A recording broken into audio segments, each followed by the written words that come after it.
Welcome back my YouTube family. तो आज फिर से एक और कहानी लेकर आए हैं आपके लिए। राजेंद्र जी अपने घर में बैठे अखबार पढ़ रहे थे। तभी उनकी पत्नी रानी ने चाय देते हुए पूछा, आज आप अखबार ही पढ़ते रहोगे या कोई और भी काम करोगे? राजेंद्र जी ने कहा, हो हाँ, आज की छुट्टी पूरी तुम्हारी, बताओ क्या काम करना है? रानी बोली, मैं सोच रही थी देवर जी के घर जाने की। राजेंद्र जी, क्या राजेश के घर? नहीं, मैं वहाँ नहीं जाऊँगा।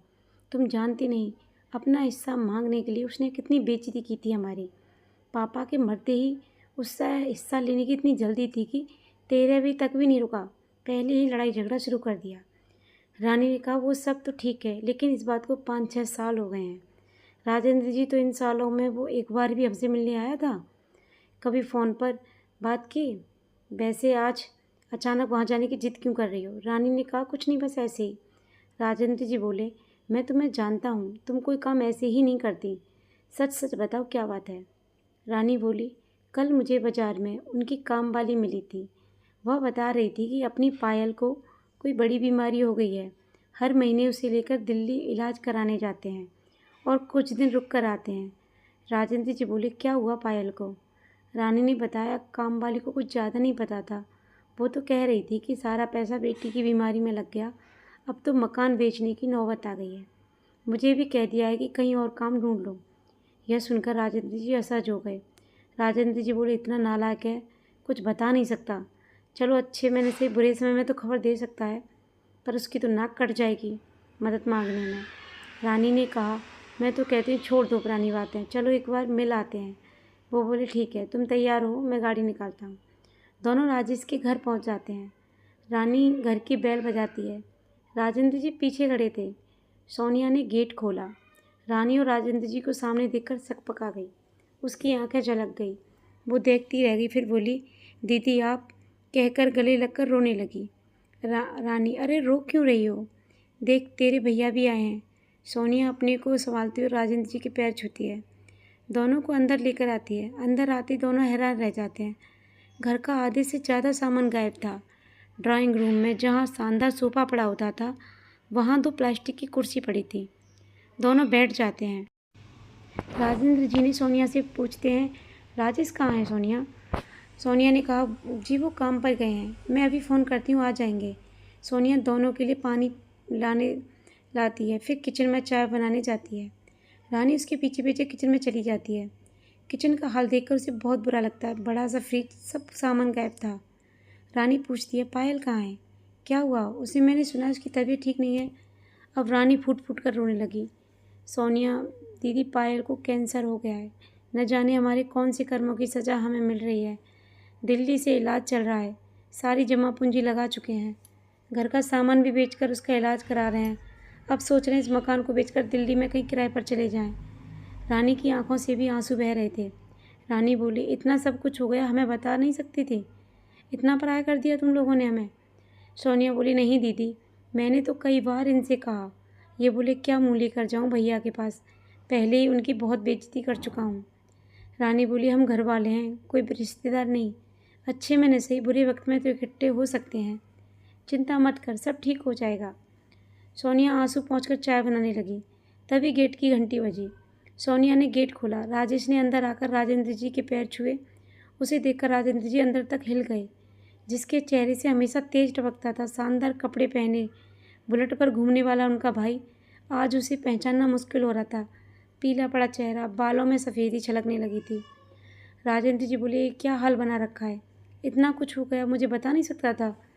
राजेश बिना कुछ बोले अपराधी की तरह सिर झुकाए खड़ा था।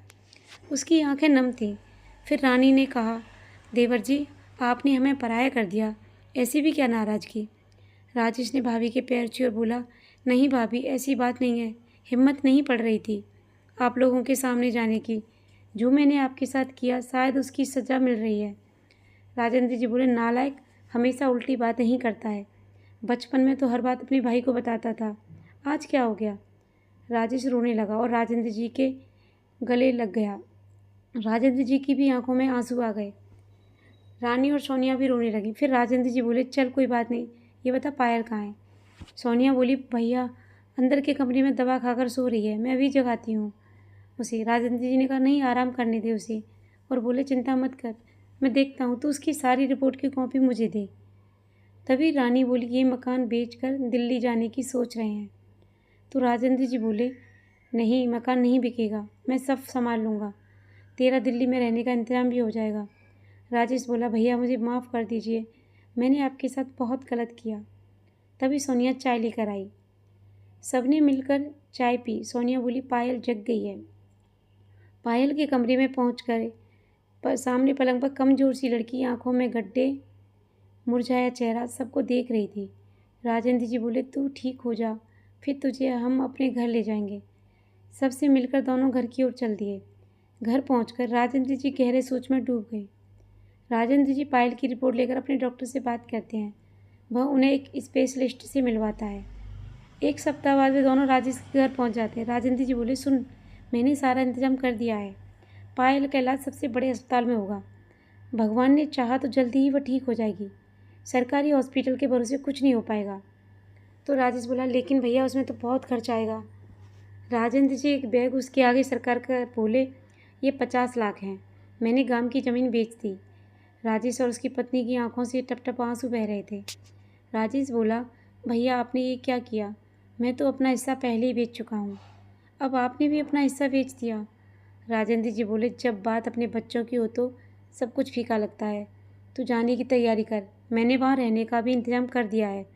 ये 50 लाख अगर कम पड़े तो घबराना मत, मेरे पास कुछ सेविंग भी है।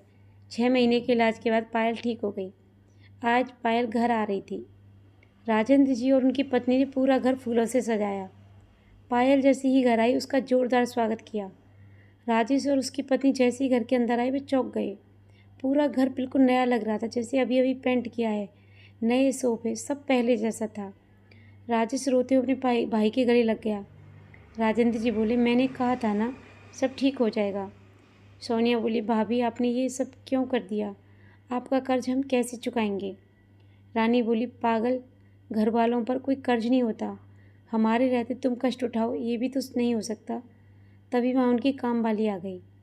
रानी बोली इसे मैंने बुलाया है, यह यहाँ काम करेगी, चिंता मत कर, इसकी पूरी पगार मैं दूंगी। राजेश बोला नहीं भाभी, अब मैं पूरे जोश से काम करूँगा, सब संभाल लूँगा। फिर राजेंद्र जी और उनकी पत्नी उनसे विदा लेकर घर की ओर चल दिए। अपना सब कुछ लुटाकर अपना परिवार पा लेने पर खुद को वो गर्व महसूस कर रहे थे। तो आप लोग बताना कि आपको ये कहानी कैसी लगी। अगर आपको हमारी कहानी अच्छी लगी तो प्लीज़ अच्छे से कमेंट करना, लाइक करना। अगर आप हमारे चैनल पर नए हो तो प्लीज़ हमारे चैनल को सब्सक्राइब करना, शेयर करना। Thank you so much. Bye bye everyone.